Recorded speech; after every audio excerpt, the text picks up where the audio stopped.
In this guide, I'm going to show you guys how to add your own music or sound on a TikTok video. Let's get started. First, launch your TikTok app.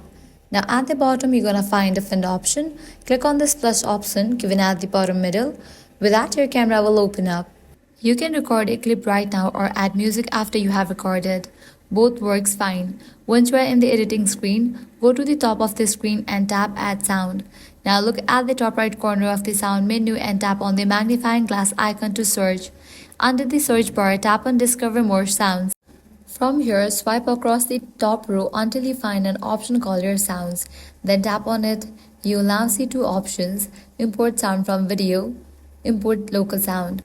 If you select the option Import Sound from Video, it lets you take the audio from an existing video file. But if you select the option Import Local Sound, it lets you add music saved directly on your phone.